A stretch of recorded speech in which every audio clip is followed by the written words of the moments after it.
네, 지금 이 시간 투자 알고리즘 분석하면서 이 투자 알고리즘과 맞게 종목에 대한 투자 전략도 세워보는 시간 가져보겠습니다. 이제부터 11시 새롭게 준비한 코너고요. 자, 오늘 첫 번째 모신 분 소개합니다. 유진투자증권의 서울 WM센터 권택중 수석 매니저 함께 하겠습니다. 어서 오십시오. 안녕하세요. 네, 반갑습니다.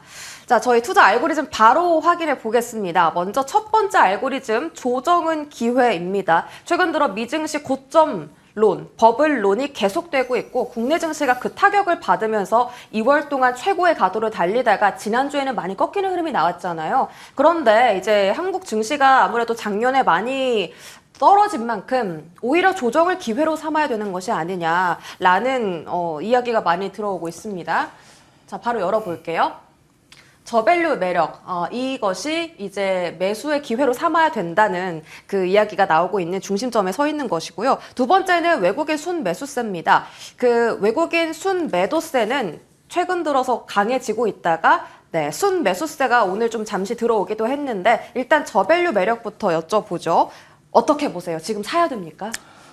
좀 굉장히 어려운 구간인 것 같습니다. 일단은 제 의견으로는 현재 지금 지수 레벨만 봤을 때는 굉장히 매력적인 구간은 맞고요. 다만 3월 중에 저희가 확인해 봐야 될 매크로 지표들이 굉장히 많이 남아 있습니다. 따라서 아직은 조금 더 지켜봐야 되지 않을까라는 생각이 좀 드는 구간인데요. 실제로 이제 지난 금요일 날 국내 증시 코스피 대폭으로 좀 큰 폭으로 하락을 하면서 거의 한 달 정도 동안 천천히 좀 쌓아 올렸었던 그런 지수의 상승분을 모두 한 번에 좀 반납하는 좀 충격적인 하락이 좀 나타났었습니다. 그리고 오늘 같은 경우는 소폭 또 하락했다가 반등하는 그런 정도 모습을 보여주고 있고요. 지금 지수의 이제 밸류에이션 측면에서만 봤을 때에는 분명히 좀 저평가되어 있다라고 할 만한 그런 가격 구간까지 온 것은 맞으나 앞으로 외국인들이 조금 더 나갈 수도 있다는 부분도 좀 염두를 해둬야 될 것 같습니다. 일단은 지난주 금요일에 외국인 흐름을 좀 보았을 때 코스피랑 코스닥 현선물 도합 5조 원 가까이 순매도를 하였고요. 그럼 과연 이 5조 원 가까이 순매도한 금액에서 지금 반발 매수세가 많이 들어왔는가? 또 그건 또 아닌 것 같습니다. 오늘 어느 정도 순매수는 일부 좀 들어왔습니다만 이것은 전형적인 뭔가 리스크 온이라기보다는 달러 인덱스가 소폭 조금 이제 다시 하락을 하면서 이런 이머징 국가에 조금 더 금액이 좀 흘러 들어온 부분이 있지 않을까. 그리고 플러스 미국 저항과 마찬가지로 과대 낙폭에 따른 소폭의 반발 매수세 정도다라고 판단을 해야 될 것 같습니다. 지금까지 이제 하락을 딛고 꾸준하게 뭔가 반등을 할 수 있는 자리를 만들었다라고 보기에는 아직은 흐름이 조금 아쉽지 않을까 이렇게 좀 생각을 해볼 수가 있을 것 같고요. 금일 코스피 일봉 차트를 좀 보았을 때에는 장중에 아침에 좀 밀렸을 때 일본 기준으로 60일 이동평균선을 살짝 터치하는 모습을 보여주었습니다. 여기서 기술적인 정도의 지지를 좀 보여줄 것 같은데요. 뭔가 V자 반등을 기대하기보다는 어느 정도는 좀 바닥을 다진 후에 상승이 나올 수 있지 않을까 이렇게 예상을 해보는 게 좋을 것 같습니다. 네, 저밸류 매력에 대한 평가를 지금 매니저님께서 해주셨고요. 다음 키워드 외국인 순매수입니다. 사실 외국인 순매수가 좀 유의미하게 들어와야 증시가 다시 본격적인 반등을 해줄 텐데요.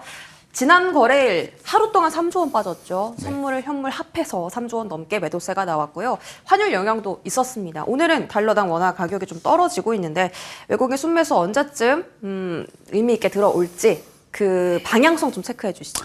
네, 뭐 방금 말씀드렸던 것처럼 앞서 이제 이번 달에 기다려야 되는 매크로 지표들이 몇 개 있거든요. 그러면 해당 지표가 좀 긍정적으로 나오기 전까지는 좀 쉽지 않을 것이다라고 생각이 좀 들고 당장 오늘부터는 이제 중국의 양회 이슈가 있죠. 이제 양회 기대감에 따라서 어느 정도 수요를 좀 끌어올릴 수 있을지 중국 경기의 회복이 지금 어떻게 보면은 글로벌리하게 좀 침체되어 있는 이 컨슈머 제품들, 뭐 핸드셋이라든지 휴대폰 아니면 PC 이런 쪽들에 대한 수요를 좀 끌어올릴 수 있을 것인지에 대해서 좀 주목을 해봐야 될 것 같습니다. 특히 이제 뭐 이구 환신이라든지 이런 정책들로 인해서 국내 기업들이 소폭 좀 반사적인 수혜를 봤었던 부분도 있었는데 이게 아직 뭔가 체감으로 다가오기에 또는 주가의 상승 모멘텀을 전환시키기에까지는 부족했던 것이 사실이거든요. 그렇다고 하면은 이번 양회 때 어떠한 이야기들이 좀 나올지 그것이 좀 포인트가 되지 않을까 생각이 좀 들고 지금 근데 이제 살짝 부정적인 뉴스 플로어가 오늘 또 나오긴 했습니다. 이제 한국에 대해서 이제 중국의 방한 계획이나 이런 것들이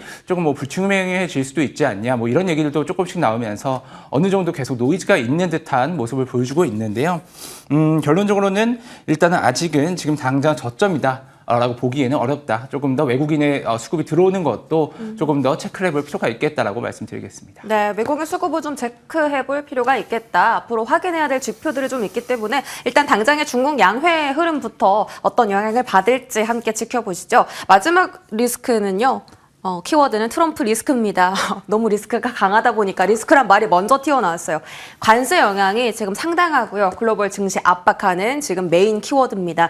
트럼프 리스크가 언제까지 지속될까를 봤을 때 일단 증권가 리포트를 보면 3월 내내 계속될 거다라는 분도 계시고요. 짧게 지나가고 끝날 거다. 점점 이 리스크의 그 무게가 옅어질 거다라고 보시는 분도 계시거든요. 어떻게 평가하세요? 네, 지금 뭐 역대 다른 대통령들, 미국 대통령들의 행정 명령에 대해서 추세를 봤을 때에도 굉장히 지금 트럼프 2기 정권의 행정 명령에 대한 빈도수라든지 그 주기가 굉장히 짧습니다. 굉장히 빠르고 또 많은 물량의 행정 명령 공세를 지금 펼치고 있다라고 볼 수가 있겠는데요. 이것이 뭐 관세도 또 마찬가지인 것 같습니다.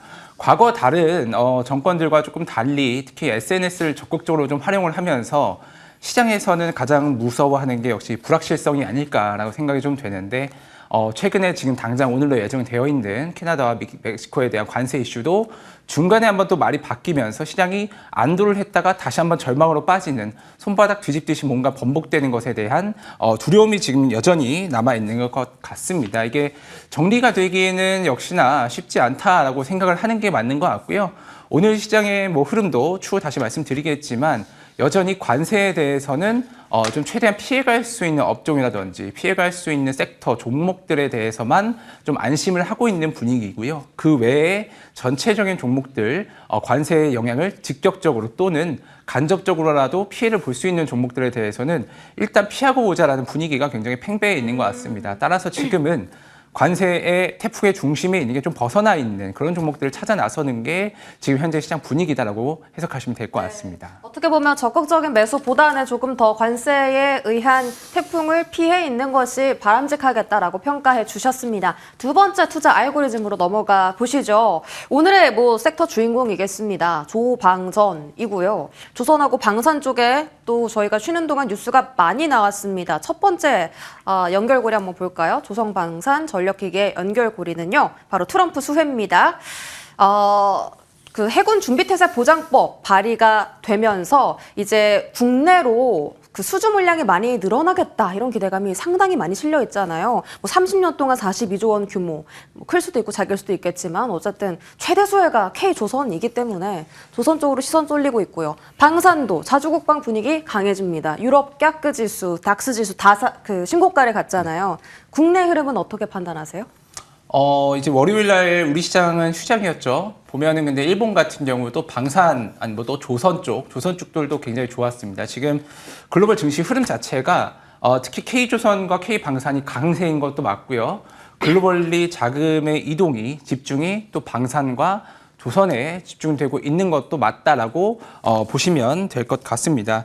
이게 지금 여전히 관세 이슈가 끝나지 않을 것 같이 지금 계속적으로 좀 이어지면서 피난처를 찾고 있습니다. 관세 무풍지대라고 하는 뭐 엔터에서도 일부 순환매적인 성격의 자금이 들어오기도 했고요. 지금 앞서 말씀드린 특히 조선과 방산은 굉장히 큰 수혜 종목으로 좀 꼽히고 있습니다. 특히 이제 방산을 또 먼저 보면요. 과거에 이제 역사적으로 봤을 때 이러한 관세 전쟁이라고 표현이 좀 되죠. 관세 전쟁이 단순하게 경제적인 충돌뿐만 아니라 실제로 일종의 뭐 국지적인 무력적인 충돌, 실제 전쟁으로까지 이어졌던 사례가 있다라는 형태의 요즘 그런 글들이 좀 많이 보입니다. 실제로 그렇다고 하면은 그럼 지금의 전 세계를 대상으로 한 특히 중국을 집중으로 플러스 전 세계를 대상으로 하고 있는 미국의 이러한 정책이 단순하게 경제적 위기에서 끝나는 것이 아니고 이런 지정학적 위기, 전쟁 리스크로 조금 더 번질 수도 있지 않을까라는 그런 우려가 지금 주가에 반영이 되고 있다라고 생각을 해볼 수가 있겠고요. 따라서 지금 뭐 방산과 조선 모두 좋습니다만 이 관세 리스크에 있어서는 지금 방산 원탑으로 좀 계속 가져갈 수 있는 섹터가 될 것 같다는 생각이 좀 들고요. 더불어서 뭐 계속적으로 이제 유럽 연합과의 트럼프와의 마찰도 좀 빚어지고 있는 것 같습니다. 지금 다양한 뭐 GDP 대비 방위비에 대한 인상이라든지 뭐 대만 대상으로도 그런 얘기를 했었죠.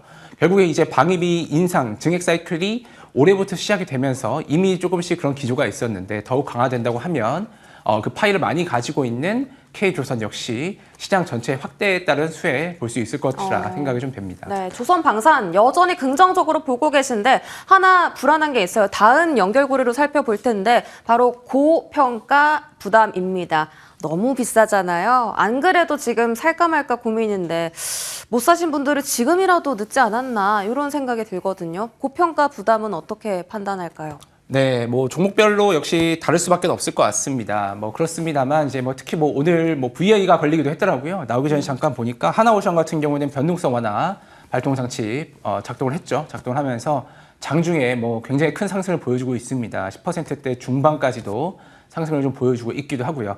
하나오션을 이제 뭐 조선의 대표적인 종목으로서 본다고 하면은 이미 이제 한 뭐 8만 원에서 7만 5천 원 정도 사이선에서 밸류에 대한 고점에 대한 논란들이 좀 있었습니다. 이미 지금 캐파가 거의 풀로 계속 가동이 되고 있는데 추가적인 업사이드가 있을 수 있을지 향후 수주도 이미 많이 땡겨온 것 같은데 더 이상 올라갈 밸류가 있을지에 대한 여러 가지 부담이 좀 있는 것 같은데요. 지금 현재 이제 하나오션이 처해져 있는 또는 전체 조선 업종이 가지고 있는 상황 하에서는 어느 정도 밸류를 좀 찾다가 봅니다. 그러면은 여기서 업사이드로 좀 찾아갈 수 있는 것이 이제 하나그룹이 그랬던 것처럼 미국 현지에 뭔가 조선사를 추가로 인수를 한다든지 아니면 무언가 이 캐파를 늘릴 수 있는 뭐 인수합병 또는 증설 같은 이런 이벤트가 있다고 하면은 거기서는 플러스 알파를 좀 찾아 나갈 수 있지 않을까라고 생각이 좀 들고요. 지금의 오늘의 상승은 그런 것들에 대한 기대가 지금 조선 관련된 섹터에 좀 집중이 되고 있는 게 아닌가라고 생각은 됩니다. 다만 말씀드렸던 것처럼 지금 현재 상태로서의만으로 밸류를 보면은 어느 정도는 꽤 많이 차올랐다라고 보는 게 합당한 것 같고요. 뭐 방산 같은 경우도 마찬가지인 것 같습니다만 조선보다는 그래도 조금 더 업사이드가 아직 남아있지 않을까라고 의견 드려보겠습니다. 그럼 조선은 지금 매수 기회가 없는 거네요? 뭐 종목별로 역시 뭐 상회할 것 같긴 합니다만, 최근에 하나오션이 급등하고 난 이후로는 뭐 삼성중공업이라든지 좀 숨어 있는 밸류에 대해서 찾아 나서는 정도의 흐름이 좀 있었습니다. 이런 것도 아무래도 이제 조선 좋은 거 모두 알고 있고 하나오션이 그중 대장주인 거 알고 있으나 이 밸류에 대한 부담이 다른 종목을 좀 찾아 나서는 움직임이 있었던 것 같고요. 그런 정도의 사이클로 이해하시면 될 것 같습니다. 네, 세 번째 연결고리도 확인하시죠. 한화그룹주입니다. 말씀 주신 것처럼 한화오션, 한화에어로스페이스 전부 다 신고가 흐름인데요. 대장주를 사는 게 맞지 않을까. 아무리 고평가라도 그런 생각도 드는 반면에 말씀 주신 것처럼 저밸류, 뭐 삼성중공업처럼 좀 안 오른 종목들로 수급이 몰리기도 하잖아요. 이쪽에 대한 투자는 어떻게 전략을 세울까요? 뭐 하나그룹주 뭐 오늘도 특히 굉장히 좋습니다. 네. 이제 에어로스페이스 방산에 이제 또 플러스 우주라는 새로운 밸류 체인까지 가져가고 있기도 하고요. 더불어서 역시나 이제 하나오션은 오늘도 계속 언급드렸던 것처럼 천연가스 특히 이제 미국의 LNG에 대한 패권 이 관련해서 거의 이제 뭐 가장 탑픽으로 좀 꼽아지는 종목이기도 합니다. 지금 뭐 그런 포트를 하나그룹주 중심으로 짜는 건 어떠냐라는 질문에 대해서는 일단은 지금은 뭐 긍정적으로 생각을 합니다. 이제 하나그룹 관련돼서는 뭐 다양한 얘기들이 좀 나오고 있는데 또 하나 이제 미국 공화당의 대표적인 싱크탱크 중 한 분을 지금 2023년에 이미 이사회에서 좀 모시면서 미국 공화당과의 하나그룹과의 관계가 굉장히 공고하다 이런 이야기들도 시장에 좀 있습니다. 따라서 지금 아마 필리조선소를 하나그룹 측에서 인수한 것도 같은 맥락이지 않을까 생각이 좀 드는데요.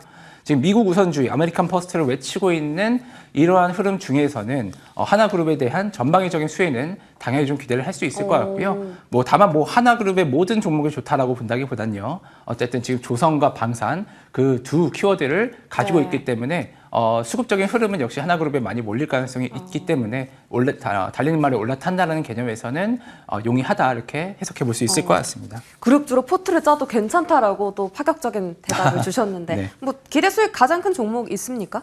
뭐 둘 중에서는 현재 저는 뭐 둘 다 좋습니다만 어쨌든 에어로스페이스 방금 이제 방산 관련돼서 잠깐 언급을 드렸기 때문에 밸류적인 부담에서 조금 더 좀 쳐다볼 업사이드가 볼 수 있는 에어로스페이스 관련돼서 좀 긍정적으로 보실 수 있을 것 같고요. 방위비 증액뿐만 아니라 앞전에서 말씀드렸던 것처럼 이제 관세 전쟁이 실제 전쟁으로서 번질 수도 있는 그런 위협적인 요소가 여전히 트럼프 2기 중에는 이어질 것 같습니다. 물론 실제 전쟁까지 갈 것인가에 대해서는 뭐 트럼프는 뭐 사업가적인 기질이 있기 때문에 그러진 않을 것이다. 위협으로만 작용할 것이다. 이런 이야기들이 있습니다만 이것이 실질적인 방위비 증액이라는 움직임으로 나타나고 있는 것은 사실이기 때문에 방산주들 역시나 긍정적으로 볼 수 있을 것 같고요. 플러스 이제 우주라고 하는 거대한 또 하나의 새로운 시장이죠. 그렇죠. 이것에 대해서 노출도가 큰 기업 중 하나이기 때문에 에어로스페이스에 대해서도 좀 긍정적으로 보시면 좋을 것 같습니다. 안 그래도 오늘 뭐 우주 항공 쪽 종목들도 흐름이 좋던데 한화 에어로스페이스 대체 어디까지 올라갈지 기대를 해보겠습니다. 마지막 연결고리 확인하시죠. 전력기기입니다. 조선하고 방산 일단 트럼프 정권의 수혜라고 좀 묶여 있는데 전력기기는 AI 쪽으로 조금 더 포커싱이 강했기 때문에 최근 들어 반도체의 급락에 전력기기주도 조정을 면치 못하고 있는 상황입니다. 끝물일까요? 아니면 매수 기회일까요? 전력기기는 저는 이제 매수 기회라고 생각을 좀 하고 있습니다. 뭐 여러 가지 이유는 있겠지만 일단 AI 캐펙스 투자가 가장 전력기기에 있어서는 중요한 포인트 중 하나인 것 같습니다. 근데 지금 이제 마이크로소프트가 데이터 센터 2건을 뭐 설립을 취소한다 이런 기사가 좀 나면서 이 변압기라든지 초과압, 특히 이제 전력기기 인프라 관련된 시장이 살짝은 이 흐름이 좀 꺾이는 듯한 모습을 나타나기는 했습니다. 하지만 이게 전체적인 시장이 좀 다운을 보는 건 아닌 것 같고요. 조금 더 효율적으로 투자를 하기 위해서라는 단서를 좀 남겼는데 여전히 인프라 투자에 대한 빅테크들의 의지는 살아있다라고 볼 수 있을 것 같고요. 다만 그거는 맞는 것 같습니다. 이제 과거처럼 각 빅테크들이 경쟁적으로 AI 인프라 투자, 뭐 데이터 센터라든지 이런 것들에 대해서 좀 공격적으로 나섰다고 하면은 올해부터는 좀 공격적이라기보다는 조금 눈치를 보는 흐름이 나타나는 것이 아닌가 이런 의문이 좀 들고 있습니다. 이게 지금 전력기기라고 하는 국내에 있는 변압기 관련된 기업들에 나타나고 있다라고 볼 수 있을 것 같고요. 그럼에도 불구하고 지금 밸류에이션이 지금 성장성 대비해서는 여전히 매력적인 구간이라고 생각을 합니다. 특히 뭐 LS 일렉트릭도 마찬가지고 현대 관련 현대 일렉트릭도 마찬가지인데 지금 과도한 좀 매도 구간이 좀 하락 구간이라고 생각이 좀 되고요. 이에 따라서 지금 정도 레벨에서는 긍정적인 관점에서 단기 매수 관점으로 생각을 해볼 수 있을 것 같습니다. 네, 초고압 변압기 단가 상승 포인트도 주목해 보셔야겠고요. 전력기기는 매수 기회다라는 답변까지 얻었습니다. 네, 지금까지 저희 터닝포인트 시간 투자 알고리즘 시간 함께했습니다. 고맙습니다.